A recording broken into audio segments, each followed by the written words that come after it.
भगवती के कितने दीवाने और सुपर्णखा का क्या रोल है भगवान कल्कि की कहानी में।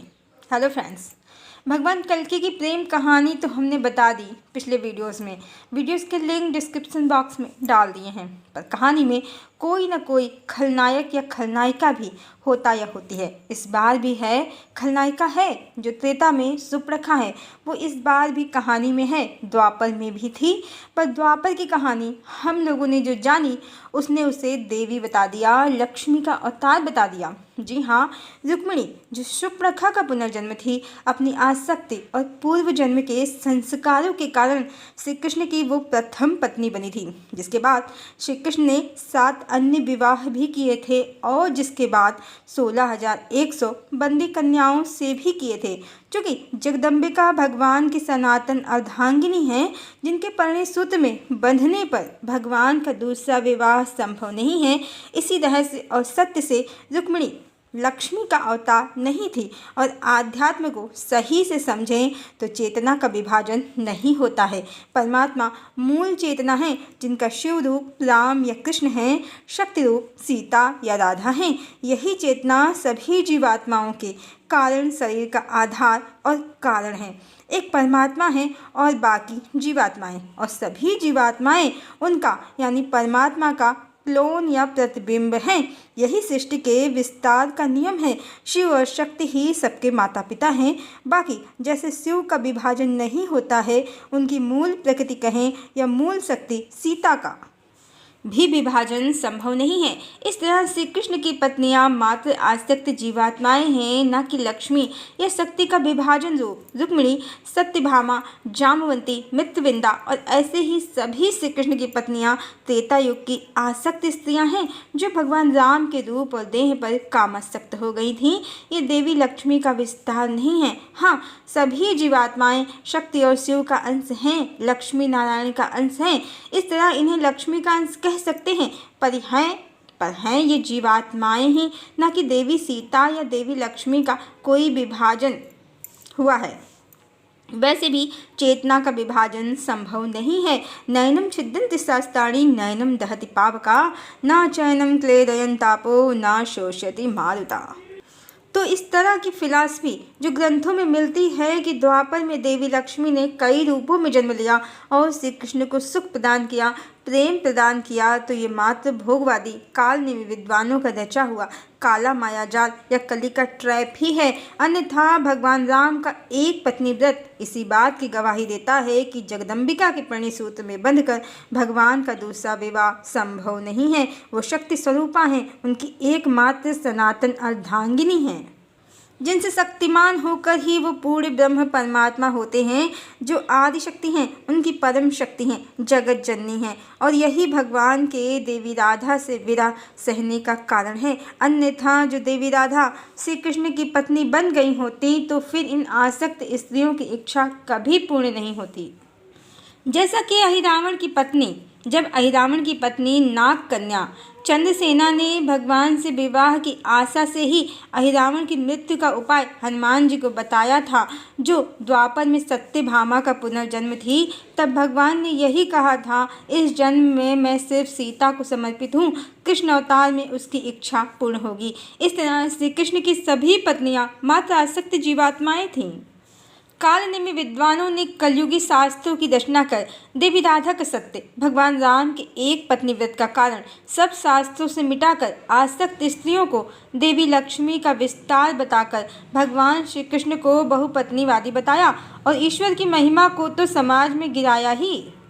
समाज में भोगवाद, स्त्री भोग को बढ़ावा देने के लिए धर्म का सही स्वरूप, परमात्मा का ओंकार स्वरूप सब मिटा दिया और भगवान को, जो सर्वव्यापी, न्यायकारी, निराकार, निर्विकार परमात्मा हैं, उनको करोड़ों स्त्रियों के साथ एक नकली लोक में उसे गोलोक का नाम देकर सीमित कर दिया। जबकि परमात्मा असीम है, सर्वव्यापी हैं, विशुद्ध चेतना है। उनकी शक्ति ही उनकी पत्नी है। जो शिव की पार्वती हैं वही विष्णु की लक्ष्मी हैं, ब्रह्मा की ब्रह्माणी हैं और राम की सीता और कृष्ण की राधा हैं। एक ही मूल चेतना है, कई परमात्मा नहीं है।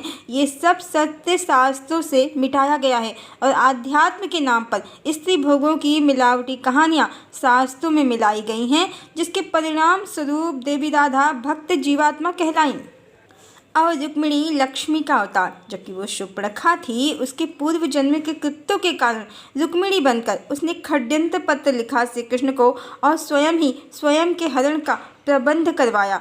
ध्यान रहे, हरण राक्षस विधि से विवाह शूर्पणखा को पसंद है, माता सीता को बिल्कुल भी नहीं। शूर्पणखा के कारण माता सीता को हरण के द्वारा जो रावण ने राक्षस राज रावण ने किया था, घोर मानसिक और शारीरिक कष्टों को झेलना पड़ा अपने पूर्व जन्म के कृत्यों के कारण। रुक्मिणी ने स्वयं अपने हरण की योजना बनाई और श्री कृष्ण ने उसकी इच्छा पूर्ण की, जिसके परिणाम स्वरूप उसके पिता भीष्मक की कीर्ति धूल में मिल गई, उसके होने वाले पति शिशुपाल की कीर्ति धूल में मिल गई और उसके भाई रुक्मी को तो भगवान ने सिर से गंजा करके अपमानित करके छोड़ दिया। ग्लानि से भर गया वो और अपने राज्य में वापस फिर दोबारा नहीं गया।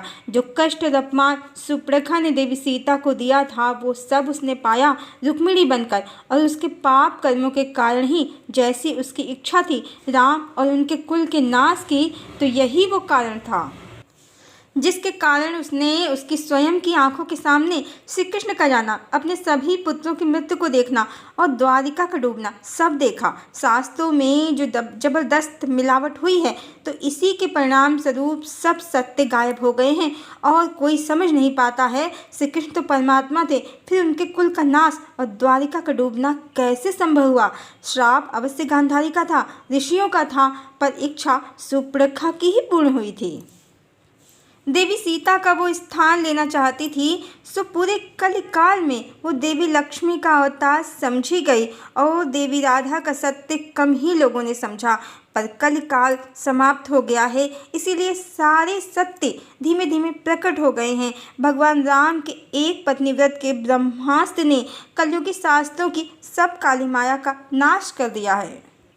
ये तो रुक्मिणी का सत्य है, जिसको जाने बिना ना तो भगवान कल्कि की प्रेम कहानी को समझा जा सकता है, ना ही शूर्पणखा के चरित्र को। आइए अब जानते हैं कि शूर्पणखा का क्या रोल है इस बार कहानी में। जैसा कि त्रेता युग में उसने कहा भगवान राम से, जब वो पंचवटी में उनको देखकर उन पर मोहित हो गई, उन पर कामासक्त हो गई कि तुम्हारे समान न कोई पुरुष है, न मेरे समान कोई नारी। मेरी तुम्हारी जोड़ी विधाता ने बहुत सोच समझ कर बनाई है। तुम सम पुरुष न मोह सम नारी, या संजोग विधि रक्षा बिहारी। विवाह प्रस्ताव अस्वीकार करने पर वो देवी सीता पर झपट पड़ी। उसके बाद क्या हुआ सब जानते हैं। फिर द्वापर में जो उसने श्री कृष्ण को पत्र लिखा, तो उसकी भाषा भी ऐसी ही थी। उसने पत्र में लिखा कि हे मुकुंद, आप रूप गुण शील वैभव आयु धन संपदा सब में अद्वितीय हैं, इसलिए लज्जा छोड़कर मेरा चित्त आप में प्रविष्ट हो गया है। मेरे विवाह की निर्धारित तिथि को आप मेरा हरण करके मुझसे राक्षस विधि से विवाह कर लीजिए। ये पत्र भागवत की कथाओं में खूब सुनाया जाता है। पत्र बहुत लंबा है, जिसमें उसने अपनी भी बहुत बड़ाई की है। कुल मिलाकर कहने का आशय यही है कि शूर्पणखा बात बनाने में बहुत चतुर है और इन सब बातों का भगवान कल्कि की प्रेम कहानी से गहरा संबंध है। इस बार कहानी बहुत अलग है, क्योंकि युग बदल गया है, परिस्थितियां बदल गई हैं। जैसा कि बताया है पहले ही कि भगवान और भगवती की प्रेम कहानी का उनकी उच्चतम शिक्षा से गहरा संबंध है, या कहें कि वहीं से उनकी प्रेम कहानी शुरू हुई है। और इसी में एक प्रश्न का भी उत्तर है कि भगवती के कितने दीवाने हैं। जैसे भगवान के रूप और देह पर स्त्रियां आसक्त हो गई थीं त्रेता युग में, हर युग में भगवान इतने सुंदर और मोहक होते हैं कि जीवात्माएं उन पर आसक्त हो जाती हैं, मोहित हो जाती हैं। जैसा कि कल्कि पुराण में भी लिखा है, देवी पद्मा के सौंदर्य को देखकर राजा लोग, बहुत से राजा लोग मोहित हो गए, बेसुध हो गए। चूँकि ये पुराण जिस काल और घटनाओं का वर्णन करता है, वैसा वर्तमान में कुछ नहीं है। पुराण दूसरे मिलावटी ग्रंथों की तरह ही है, जो कल्कि की माया का विस्तार करने के लिए रचा गया है। पर देवी पर देवी पर बहुत से युवक जो भगवान के साथ ही शिक्षा ग्रहण कर रहे थे वो मोहित हो गए थे। बहुत से युवक उनसे मित्रता करना चाहते थे, उनसे विवाह की कामना कर रहे थे, जिस कारण भी भगवान ने जल्दी दिखाई भगवती से अपनी प्रेम कहानी को शीघ्रता प्रदान करने में। और यहाँ सुप्रखा का भी रोल है, क्योंकि सुप्रखा इस बार भगवान और भगवती की क्लासमेट है और उसे इस बात से बहुत परेशानी थी कि भगवान भगवती के दीवाने क्यों हैं और हर युवक भगवती के पीछे पागल क्यों हैं। भगवान ने भगवती की सबसे खास सहेली से भगवती के लिए उनका प्रेम व्यक्त करने को कहा भी। उस सहेली ने अपनी पूरी कोशिश भी की कि भगवान और भगवती का मिलन हो जाए, पर कहानी में जैसा कि हम पिछले वीडियो में ही बता चुके हैं, भगवती का स्थान परिवर्तन अचानक से हो गया। और बाद में बात करते हैं भगवती के इसी आखिरी सेंटेंस के साथ भगवती भगवान से दूर हो गई। पर कहानी जैसी लिखी थी उसके अनुसार भगवती ने अपना कॉन्टैक्ट नंबर सुप्रखा को तो दे दिया था नए स्थान का, पर खास सहेली को नहीं दिया था जो भगवान और भगवती दोनों से जुड़ी थी। ऐसा परिस्थितियों वश हुआ और तब भगवती ना तो सुप्रखा को पहचानती थी, न स्वयं को और न भगवान को ही। और भगवती उलझनों में थी और नए स्थान पर पहुंचकर उन्होंने अपने अतीत से पास्ट से पीछा छुड़ाने के लिए अपनी खास सहेली से भी कनेक्शन तोड़ लिया था। पर भगवान उस समय स्वयं को नहीं पहचानते थे, किसी को नहीं पहचानते थे। उन्होंने भगवती की सहेली से भगवती का कॉन्टैक्ट नंबर मांगा, उसके पास था नहीं, वो कहाँ से देती। फिर भगवान ने सुप्रखा से भी मांगा और उसने, जैसा कि वो बात बनाने में माहिर थी, हर युग में इस बार बदली हुई कहानी में कि भगवान का भगवती से मिलन ना हो या प्रेमी को उसकी प्रिया ना मिल पाए, इसके लिए सुप्रखा ने भगवान को नंबर नहीं दिया और बात बनाई कि अगर तुमने उसे फ़ोन किया तो उसके परिवार में बात बढ़ेगी और उसे परेशानी होगी। और एक मौका जो उसके पास था भगवान और भगवती को मिलाने का, अपने पापों के प्रायश्चित का, उसे तो उसने गंवाया ही, अपने पाप कर्मों में वृद्धि भी की। वो इस जन्म में भी ऐसे ही भटक रही है और द्वापर में भी जो उसके सभी पुत्रों की मृत्यु हुई, भगवान की पत्नी बनने के बाद भी श्री कृष्ण का जाना भी देखा, उसने अपने पुत्रों को आपस में लड़कर मरते भी देखा, उसने द्वारिका का डूबना भी देखा। और इसके अतिरिक्त भगवान ने उसे पहले 7 और फिर 16,100 सौतनों का जो दंश दिया, तो इसीलिए क्योंकि वो भगवान के कुल का नाश चाहती थी, भगवान और भगवती को अलग करना चाहती थी, भगवती का स्थान लेना चाहती थी, और इसीलिए भगवान ने उसे पत्नी तो बनाया, पर हरण करके राक्षस विधि से द्वारिका लाने के बाद उसे उसके माता पिता का आशीर्वाद भी नहीं मिला। उसके विवाह में माता पिता और भाई की अपकीर्ति अपमान हुआ अलग, बाद में कुल का नाश भी हुआ और जीवन भर सौतनों का दंश सताता रहा अलग। भगवान की एकमात्र प्रिया तो देवी राधा ही थी, जिनसे विरह सहकर भगवान ने नासक्त स्त्रियों की इच्छा तो पूर्ण की है, इन्हें इनकी गलत इच्छा का परिणाम भी मिला है, जिसे कलयुगी ग्रंथों ने उलट पुलट कर सब सत्य शास्त्रों से मिटाकर इन आसक्त स्त्रियों को देवी सीता का बटा हुआ कई अंश अवतार बता दिया और भगवान को बहुपत्नीवादी, जबकि ब्रह्म और शक्ति के सिद्धांत से ना तो पुरुष कहें या शिव का विभाजन संभव है और ना ही प्रकृति कहें या शक्ति का। मात्र शिव शक्ति के मिलन से विभिन्न जीवात्माओं का निर्माण होता है और इसी से भगवान एक से अनेक होते हैं, एको हम बहुश्यामी होते हैं। यही चेतना का सत्य है जिसे कालनेमी विद्वानों ने गलत ग्रंथ रचकर मिटा दिया है और इन आसक्त जीवात्माओं को ईश्वर की शक्तियाँ प्रेम की देवियाँ बता दिया है, जो एक साथ मिलकर श्री कृष्ण के साथ प्रेम का आनंद लेती हैं। जबकि परम सत्य यही है कि कोई भी स्त्री पति पर एकाधिकार मिलने से ही संतुष्ट और प्रसन्न होती है। सौ तो माटी की भी चुभती है हृदय को। पर अब युग बदलने वाला है और भगवान की कहानी सब सत्य, आत्मा का, परमात्मा का, ब्रह्म और शक्ति का, जीव का, द्वैत का, अद्वैत का और त्रैत का सब सत्य पुनः स्थापित करेगी और करोड़ों स्त्रियों वाले गोलोक का तो नाश होगा ही, परमात्मा का ओंकार स्वरूप पुनः स्थापित होगा। परमात्मा एकमात्र आदि शक्ति के पति हैं, ये सत्य पुनः स्थापित होगा। सभी भ्रामक कहानियों का अंत होगा। लक्ष्मी आदि शक्ति हैं, सीता हैं, राधा हैं, नारायण की एकमात्र सनातन अर्धांगिनी हैं।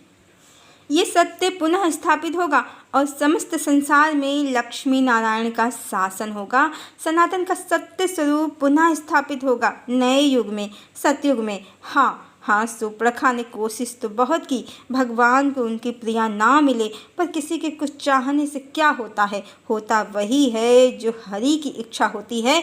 हरि ने अपनी प्रिया को पुनः प्राप्त कर लिया, वो भी पूर्ण रूप से, चेतना के स्तर पर, जो सुपर्णखा की समझ से सर्वथा परे है, क्योंकि वो माया से ग्रस्त जीवात्मा है, ना तो भगवती को जानती है, न भगवान को, न उनके सत्य संबंध और उनके रहस्य को। भगवान को भगवती से कोई अलग नहीं कर सकता, क्योंकि स्वयं भगवान ही भगवती हैं। दो व्यक्तित्व नहीं, एक ही व्यक्तित्व हैं, भगवान और भगवती। जिसकी चेतना ही एक हो, उसे कोई कैसे अलग कर सकता है। राधा पूर्ण शक्ति, कृष्ण पूर्ण शक्तिमान, दुई वस्तु भेद नाही, शास्त्रेण प्रमाण।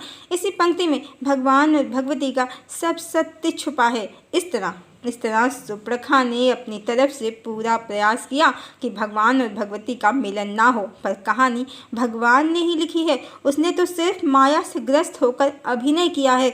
भगवान और भगवती को विरह के अनंत कष्ट सहने पड़े हैं, पर इन्हीं कष्टों ने भगवान की चेतना को जगाया है, उन्हें उनकी प्रिया से पुनः एकत्व प्रदान किया है। यही शक्ति की जागृति का और भगवान के भगवती से हर जन्म में उनके अलौकिक संबंध का रहस्य है। हरि ओम।